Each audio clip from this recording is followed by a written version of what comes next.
Today in the Nerdy Gritty, it was recently announced that a new Matrix sequel is in the works. What direction do we think the series should go?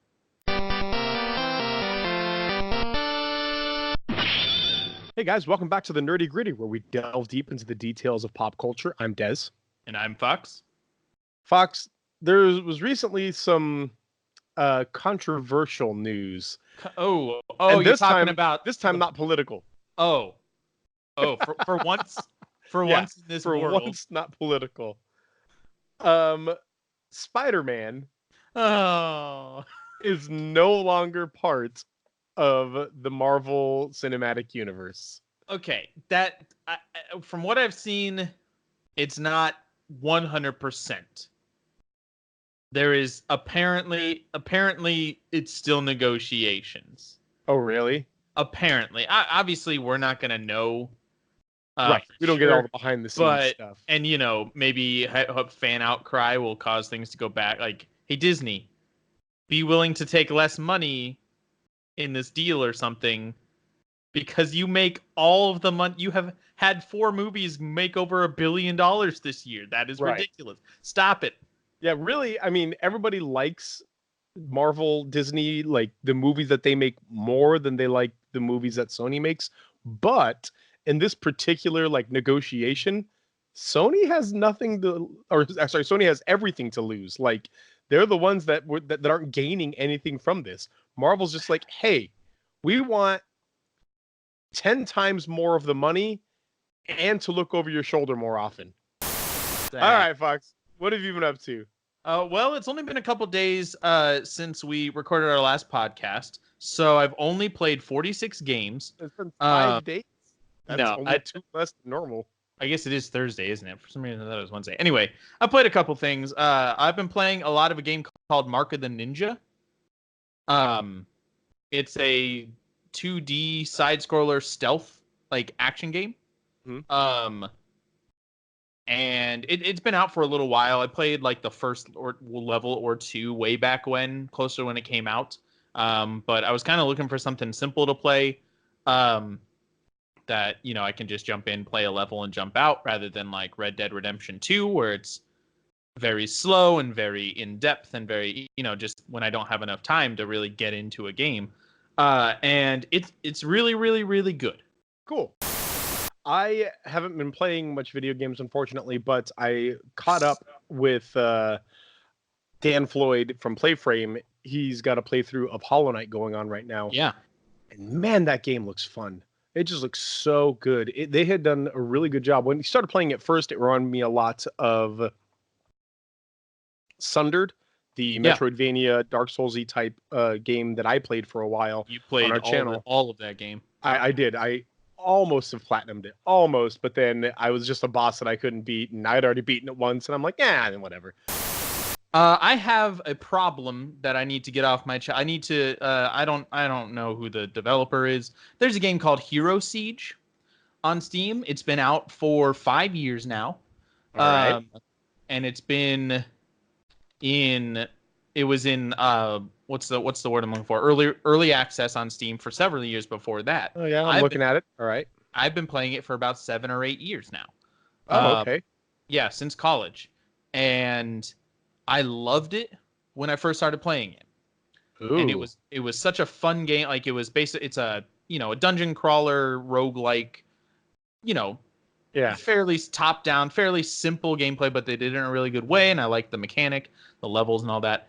And I decided after several years of not playing it to load it up again and see, what's changed, or is it any different, or just to play the game I liked again. And it's very different now. As in not the gameplay. There are some little differences, but largely in kind of how it's presented. There's an intro level, and then it moves into kind of, you have a Mario type map where you have, just levels that you go to one after the other, and you can go back to other ones and all that. My problem is that I said there's an intro level. I've loaded up and started a new character 3 times now. And every time I hit the end of that intro level and it's loading what's basically the hub world, it never actually loads the hub world. It just basically crashes, but doesn't crash. It just gets frozen on the loading screen, which is a blank black screen. I watched a classic movie recently. I watched The Blues Brothers. Ah, I love the Blues Brothers so much. It The was, Brothers Blue. yeah, it's Dan Aykroyd, John Belushi. Um, it was fine. You know, it was funny. I laughed. The acting was mediocre at best. Oh, sure. Dan Aykroyd was the best actor in there by far, Yeah. but some of the lines were really wooden and really rough. But the music was, of course, phenomenal. And Oh, 100%. one thing to me that I was just watching and I was like, good on you, Blues Brothers, is just how progressive it was, particularly for 1980 when it came out.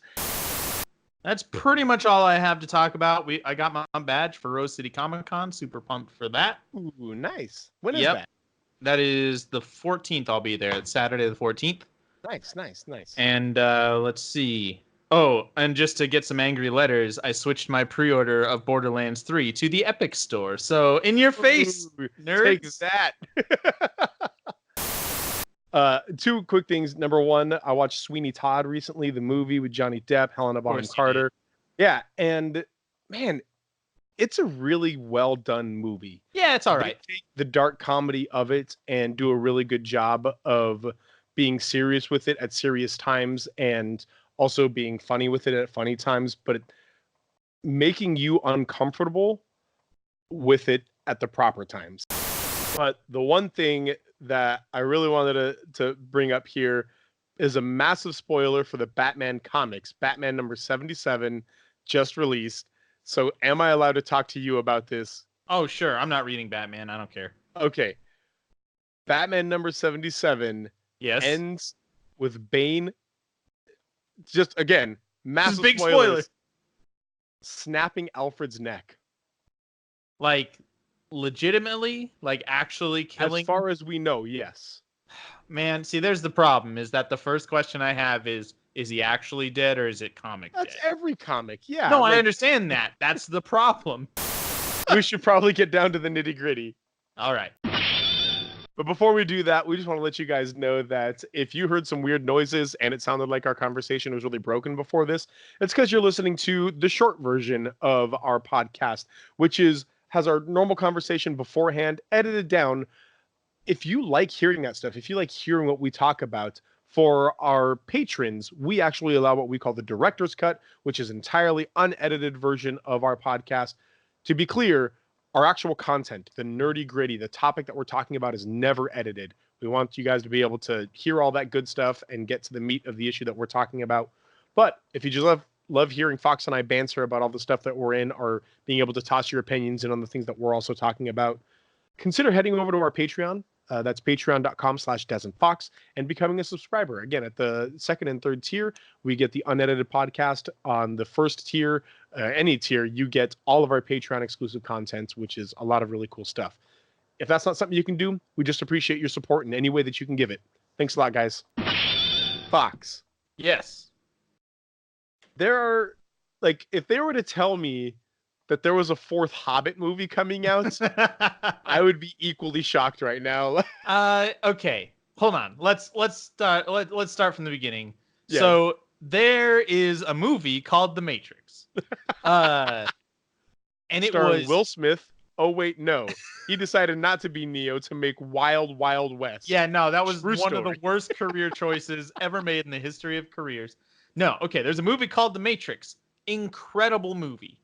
Like, watershed movie, a historic movie just for its special effects, for its story, for a lot of its undertones that hadn't really been addressed in movies before. It is, you will find a million video essays on YouTube about how the Matrix changed things, and there's a million movies that came after it that definitely wouldn't exist without that one. So like Ballistic X and Sever, or what's Equilibrium. Like, there are lots of movies, this stylish action gun combat kind of stuff. Anyway, there were then 2 sequels that came out, and yes, they happened. We have to admit that. They are not okay. Let's just put it this way: they are not as good as the first one. Right. Heavily regarded. I'm going to check out the Metacritic score for the second 2 movies. Yes. So what happened it was similar to the Pirates of the Caribbean trilogy, where the original trilogy, where the first one's very popular. A couple of years later, 2 and 3 come out basically back to back because the studio said, "Hey, let's make these happen. Right. Write them real quick. Let's film them real quick. Let's put them Exactly. out." This first one was so popular. Let's make this 2 sequels as fast as humanly possible. Yes, and capitalize on the success, and it reflected that in the movie. Has that ever worked? I don't know. I mean, I can't think Lord of of the Rings. Lord of the Rings filmed all 3 in one. But they planned that ahead of time. Yes, all 3 was planned out ahead of time. Sure, that's the difference. But yeah, so 2 and 3 of the Matrix Reloaded, which is the second one, and Matrix Revolutions, third one, really kind of dropped the ball. They kind of dropped the ball there in a lot of ways. Reloaded is a 62 Metascore. Yeah. And Revolutions is a 47 Metascore. Ooh, what's the original Matrix? Original Matrix, good question, is... I'm going to go with 85. 73. Wow, really? Yeah, less than I thought. All right, well, yeah. Anyway, great movie, but so all 3 of those have come out. It has been years. What you're on the internet right now. When did the Matrix Revolutions come out? You monster. I literally just closed everything. Well, sounds like you're the monster then. That's true. Matrix Revolutions, that's when you want to know? Yeah, 2000 Revolution was 2003? Yeah, that sounds about right. Because 1999 was when the Matrix came out. So we are nearing 20 years. Yeah, here it is. I actually have a thing here. First Matrix has its 20th anniversary this year, starting August 30th or something like that. Yeah, so we're about 20 years from the first Matrix and 16 years after the third one. And it has been recently announced that a 4th Matrix movie is in the works.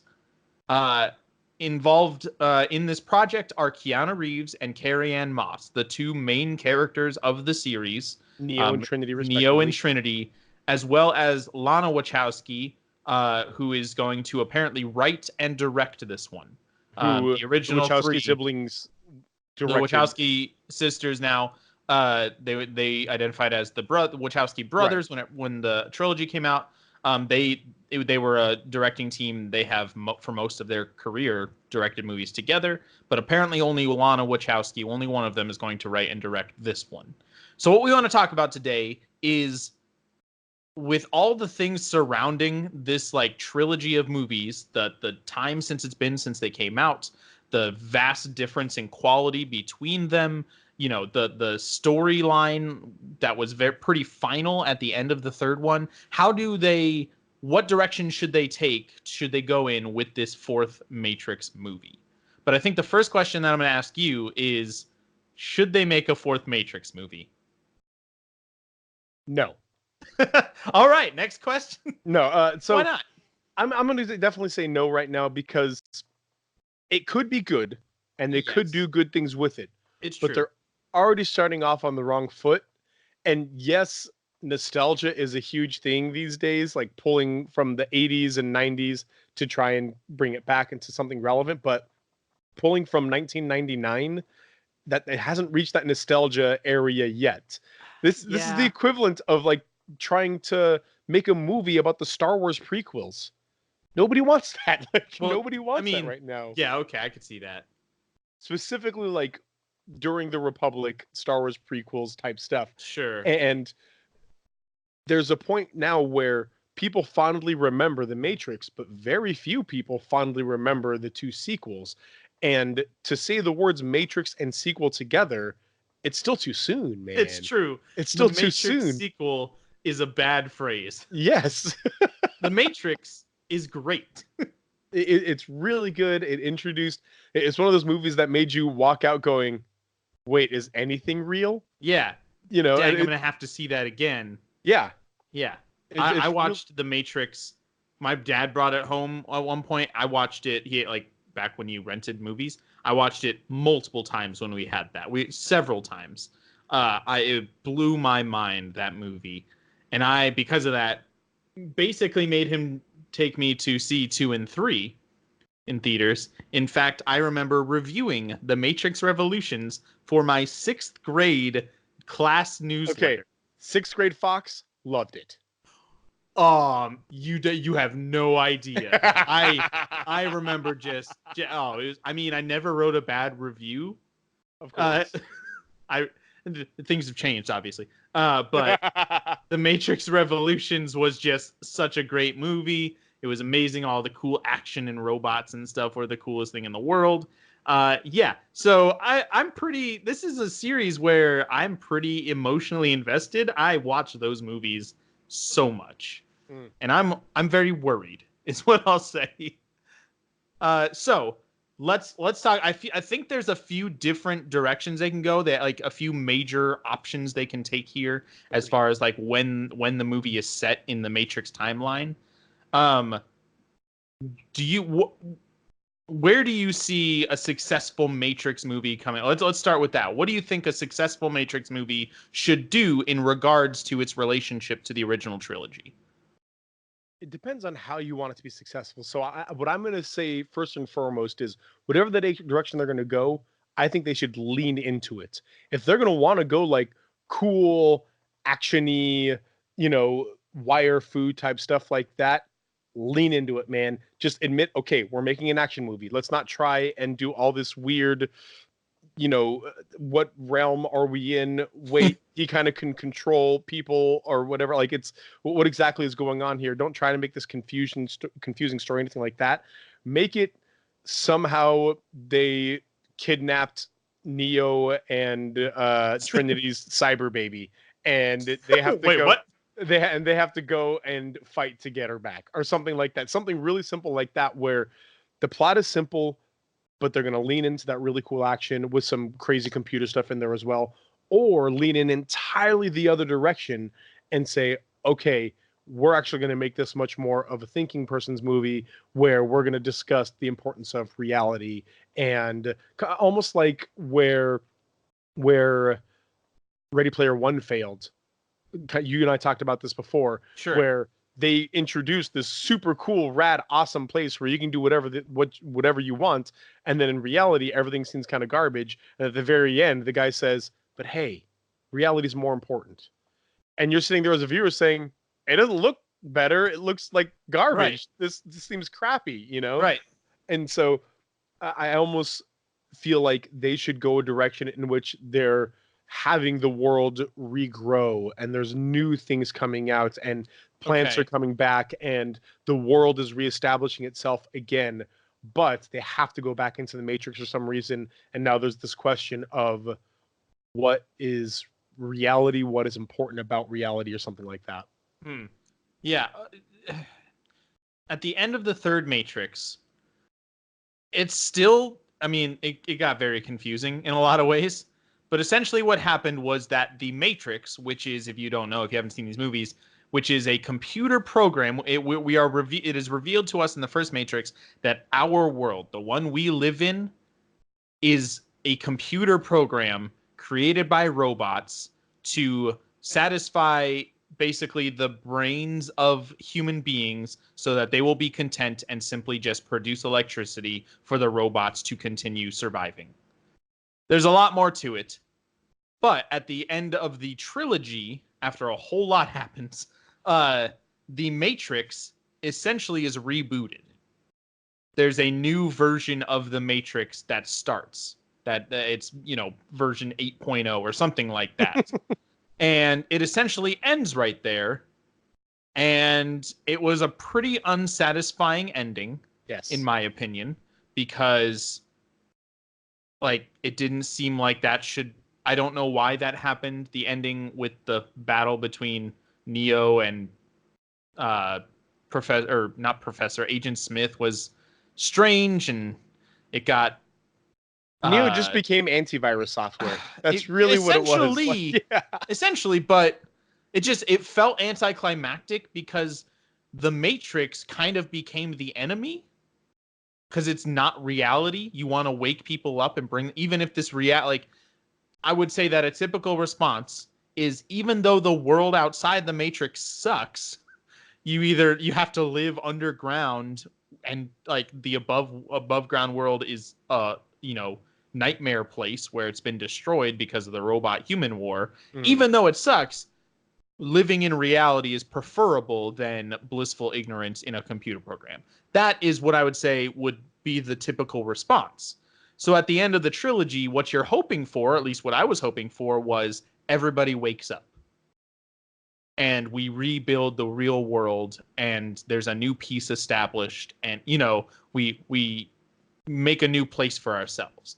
But at the end of the third movie, what happens is essentially nothing. It's essentially the computer program virus is destroyed and it just starts over. Like you just get a reboot. Well, everybody is let know that they're in a program and they're given the choice to remain in the Matrix or come out of it. And that's really it. Well, does that happen? Like, are you talking about you don't see any of that, but you hear Neo and the architect, or Neo and whoever else, talking and just saying like, and everybody, oh no, maybe it's not, it's the architect, the Oracle and the architect. It's the Oracle and the architect, yes. Are talking at the end, and she's just like, and everybody's going to be given a choice. You know, some real just off to the side line. Yeah, it felt weird. It was anticlimactic at the end of the day. It felt unsatisfying because you felt like it was building up to something more. And so the question is, like, where in the timeline is this new movie going to take place? Well, this far later, it's got to be afterward. It's going to be real hard to bring back Keanu Reeves and actress Carrie-Anne Moss, and say, hey, this is 2 years before Revolutions. You're like, really? Because it looks like it's 20 years after Revolutions by the look on their face. You know what I mean? That's a good point. I did not think about that. Yeah. Although, okay, I've got some ideas coming to my brain right now.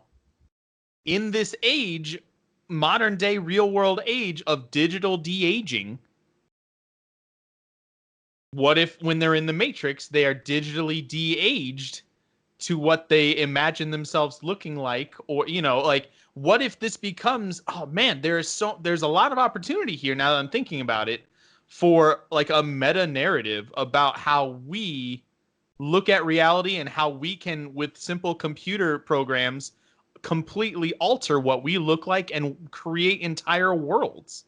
What if it's the other way around, where this is during the Matrix trilogy, it's an opposite side story, and in the quote unquote real world, they have in our real world, outside of the movie. Yes. This is so hard to describe right now. In Earth Prime, that's what we'll call our world. They are digitally made younger to look like they did in the movies. Right. But for some reason, when they're in the Matrix, they make themselves look older to hide in the Matrix or something to that nature. And so while they're in the Matrix, they're just themselves with no CG or anything like that.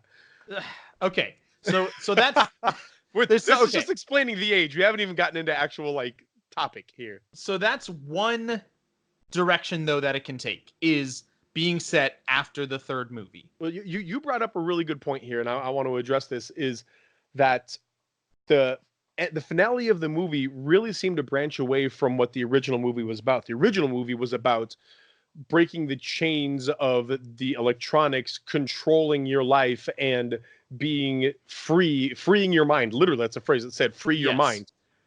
The third movie is about beating Agent Smith. Yes. That's what the final movie is about. They became action movies, action sci-fi movies. Right. And so we kind of lost this whole free your mind concept in all of this. And it became a revolution on one side, which that story was actually super cool. I really liked that was the much more interesting story, yes. Right. And then on the other side, it was just beating Agent Smith and having a Dragon Ball Z fight in, you know, which for some reason was one-on-one when there were like a billion other Agent Smiths there. Because Neo would just die immediately. Right. like half a second. For some reason. And so there's just this whole twist on where the story was going. I think it would be really cool to come back and address that very first topic of, wait, we as humans need to free ourselves from technology. There could even be a meta narrative in there. Of course, humans need to disconnect. Just Literally. sure that's going to be almost for sure part of it, and also be kind of lame. I mean, you almost can't have a Matrix movie without having that, though. They're literally connecting themselves to a program. They're jacking their brains into a computer. Right. You have to use the phrase like, we need to disconnect from the Matrix or whatever, And it looks straight at the camera, and they say, "We need less screen time." And then the movie ends, but only for half an hour. Well, you go have a sandwich and appreciate the outside. Then it just says in big words, "Read a real book." Go outside. Come out and they start handing books to you. Read this for the next half an hour. They're on Kindles, which is just, it doesn't work. So. Oh, dang it. Messed that one up. But yeah, you're right. Thematically, it was far more interesting in the first movie than the sequels. It was like every single one of those video essays about the Matrix inevitably addresses, basically there's a lot of gender like underlying tones to the movie that completely escaped me as a young child, and to this day I don't, because that's not really my experience. Right. I can see that in general terms, but apparently that's considered very important for a lot of people, which that's great. And also clearly, if that's true, very intentionally done by the Wachowski siblings, considering that has been their life experience. Right. And just like, it's like a good zombie movie to me, the first Matrix, where sure, there's the zombies and you're shooting zombies and it's an action movie. The Matrix has, robots, and it has Agent Smith, and it has kung fu battles, but that is basically just a vehicle for this kind of overarching thematic narrative about breaking away from what you are told is real, what you are told is the truth, and discovering it for yourself. Just like a zombie movie, Dawn of the Dead is it's not just about shooting zombies. It's about, consumer culture, reliance on capitalism. There's the fact that it takes place in a mall was very intentional. And so, yeah, getting back to a place where you actually there's more to it than cool action scenes is necessary for this sequel to succeed, because we have 1 million action movies every single year, and even a good one is just going to get lost and not remembered at all. I am wondering what Keanu Reeves' role is going to be in this. Yes. Because we're talking about all of this, how we should be addressing this original storyline, and remembering that, spoiler alert for a 20-year-old movie, he dies at the end of the third one. And the first one. Yeah, end of the first one, technically. Yeah. Sort of. But he dies at the end of the third one, and so does Trinity.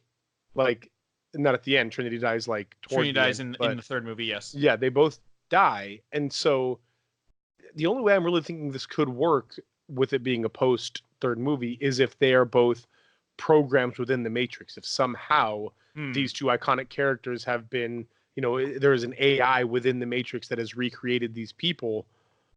But if we're going to say that the two most important characters exist only within this place, how are we going to complete this narrative saying we should disconnect from that place? You know what might be good?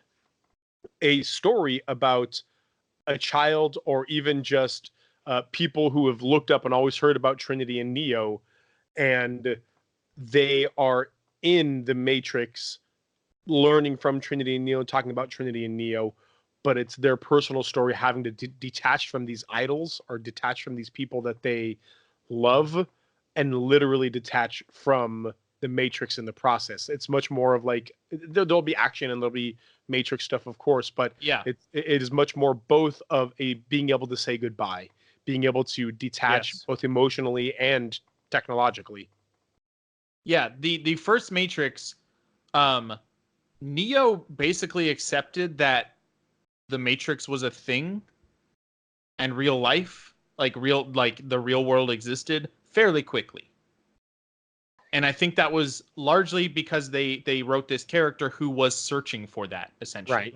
He didn't really have this idea that he was, the question is probably what is the Matrix, but he didn't think, you know, he wasn't like, oh, is this real life or is it not real life? Oh, it turns out it's not real life. Like, Yeah, is this the he, real he life, or was searching is it for just truth. fantasy? He also Caught in a right. landslide, no That's what escape from reality. that's what man, Bohemian Rhapsody is about the Matrix. I never really put it together. Um, but he also was a loner character.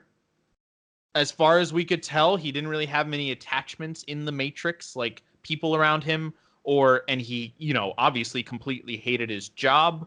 Uh, was a pretty lone wolf kind of guy. He needed convincing to go out and spend time with his friends, and even when he was at that club with them, he was just kind of chilling next to the wall where Trinity, like, and so it made it really easy to have this character be told that the real world isn't real and that this is the real world. Whereas I think it would be really cool to have either in the new Matrix or in the new like version of the Matrix or in like a sequel to the first Matrix movie, which part of me really wants this new movie to just completely forget Reloaded and Revolutions and just be a sequel to the Matrix.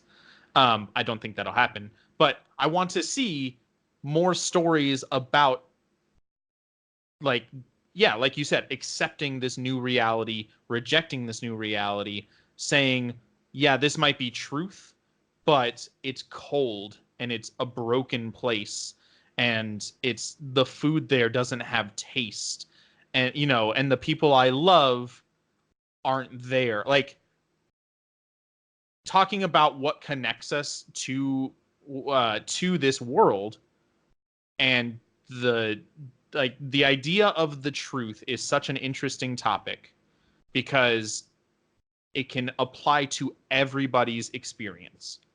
All of us, however we apply it, are searching for truth. Yeah.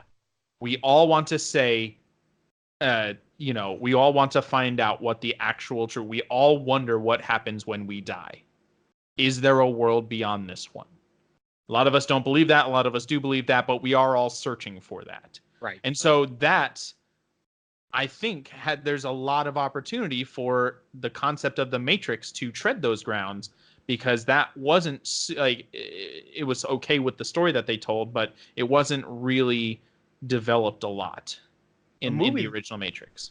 A movie that actually addressed that better than the second two Matrix movies was Wall-E, the Disney movie. And there's this entire thing where they live in this utopia of a ship that's gonna last them pretty much forever, and they don't have to do anything. They sit in a chair and literally everything is done for them. Yes. And but it all comes back to them coming back to Earth and having to accept the hard reality that, okay, we're gonna have to cultivate and grow and all this other stuff. And you don't see that part, but the credits, if you actually sit and watch through the credits, you see that, like, their culture starting over again and growing again and beginning from scratch again. And it's a really cool credit sequence watching that happen. And I think addressing a situation like that in the Matrix would be really good. Like you said, having to accept this cold hard reality, this search for truth of, okay, this is the truth that's being presented to me. What am I going to do with it? How do I deal with reality even if I don't like it? Right. And so having them be in a place where, again, whomever is starring here, where they are in the real world, but they are longing for the Matrix. They're in the cold, hard reality, and they're wishing, almost like Cypher, for ignorance again. Yes. You know, he says ignorance is bliss. And it's partially about them in the Matrix, but a lot of it is really about them dealing with this very difficult real world and growing as characters through it. And maybe the really cool combat could be more like gang wars in a slum of this new world, or, you know, instead of being fancy wire fu Matrix stuff, it could be a much more in-depth look into this really hard new reality of the world. Yeah, there's an opportunity here also to kind of go in a new, like, aesthetic kind of difference. I think once, if we're going to go hard sequel to 4 or to 3, which is probably the most likely way they'll go, it's my guess. If it's going to go a hard sequel, then I feel like once the concept of the Matrix is revealed to the actual, to the Matrix, like, you're going to get more of a cyberpunk type thing going on. Right. You're gonna get, I'm really looking for. You're gonna have a lot of cyberpunk-esque stuff with Keanu Reeves coming out. But yeah, like you have this opportunity. I would love to see uh, how the world, how the quote unquote, or not, it's not the real world, it's the Matrix. How the people in the Matrix react to being not real.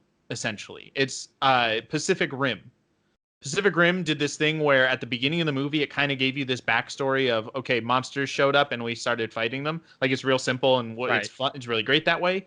But one of the most interesting parts of the Pacific Rim, aside from cool kaiju monsters and whatever, was seeing how this world adapted to these monsters now being a reality, both like politically with like this giant wall. They're trying to take down this, giant robot program, but also just in the on the streets, that there are buildings made out of bones of these giant monsters, and that there's a black market for pieces of these monsters. Like, just how the people kind of adapted themselves to this new world, and seeing that happen with something as earth-shattering or reality-shattering as, hey, this isn't real. Seeing that happen, like, how do we just start treating it like it's a game? Do we just, like, does the Matrix become the Oasis from Ready Player One, where, oh, cool, we can do whatever we want here because nothing matters, it's not real? Or, like, how do people interact with that kind of thing happening? I also have one piece of advice. Take notes from John Wick on how to do good action. Yeah. Ground everything in reality. You can do ridiculous things like that, like you can do crazy things, whatever, but it's the final battle from the third Matrix is, to me, equivalent to the Anakin Obi-Wan battle at the end of Revenge of the Sith, where it's not interesting after 30 seconds. Like it just becomes so drawn out and everything is so huge and ridiculous and bombastic that your brain just kind of gets bored because nothing new is happening. They're just punching each other. And so, like, that it should always be. It's why every single fight in the original trilogy of the Star Wars movies was far more interesting than any fight you had in the prequels, because the real, like, drama came from what was actually happening between the characters through this fight, and not about who was the best at swinging a lightsaber. And so put that back in your movies, guys. We genuinely cared when Neo was fighting Agent Smith in that train station toward the end, when he stands up and Morpheus says he's the one, or he believes he's the one, or something like that, where you see Neo decide, no, I'm not going to run. Far more interesting than a 30-minute battle, a Dragon Ball Z battle in a bland city. Like, bring that back. Have us care about everything that's happening, even if it's a fight sequence, because we've seen that can happen. Yeah, especially because what made the fight sequences so cool in the first one is we are given normal fights as well. Yes. We're given normal human being punchy, shooty fights. Right. And then all of a sudden they super dodge or they jump really far. And Yes. that's super cool to see that juxtaposed with the other side of things. But when all you're provided with is superhero fights, that's why Superman is so difficult to make movies for, because superhero fights become difficult to be interested in after a while. Yeah. So we need that juxtaposition of normalcy and extraordinary right next to each other in there. And you can't go too far with the extraordinary or it becomes ordinary. Yeah, absolutely. The last thing I really want to see in this one, because they did not resolve this at all in the previous one, but the Animatrix actually spoke about this, the anime movies that were made as little vignettes in the Matrix, is the real world relationship between the humans and the AI, because the robots are still there. Yes. They didn't all die. They didn't all get blown up or whatever. They made a deal. There was a peace between humans and AI. Yeah. And they have this, kind of Cold War, or I'm guessing some sort of at least begrudging peace going on. Gonna have some kind of fraught relationship now. Yeah. Right. So I want to see that explored in some way. In my brain, I'm seeing quote unquote drug dealers where it's AI offering to plug people into the Matrix illegally. Yeah. Like, oh man, let me plug you in. You can get whatever you want. I got this program set up ready for you. Let me just plug you in. It's 20 coin or whatever else. And just having these AI taking advantage of the humans, or humans not considering the quote unquote life of the AI, and what that relationship is going to be like. I really hope they explore that as well. Yeah, absolutely. There's so many different sci-fi directions they can take this, because the original movie involved so many different ideas that are now and have been for a long time core to what sci-fi is. Right. It's imagining a plausible future with implausible technology. Right. Right. Well, guys, thanks a lot for listening. Thanks a lot for going with us on this big, long ride on our thoughts on Matrix 4. Let us know what you think about the whole idea of Matrix 4. Let us know what you think about the Matrix trilogy. We had some pretty rough things to say about the second two movies. So let us know your opinions on it. Let us know what you think would make this fourth movie great. And also let us know what you think would be a horrible idea for them to do. Yep. Thanks again for listening, guys. Thanks again for sharing this, for liking it, for commenting if you have be able to comment, or rating us on whatever podcast aggregator you have right now. You guys are the coolest. Always remember, saved games, save lives. See you next week.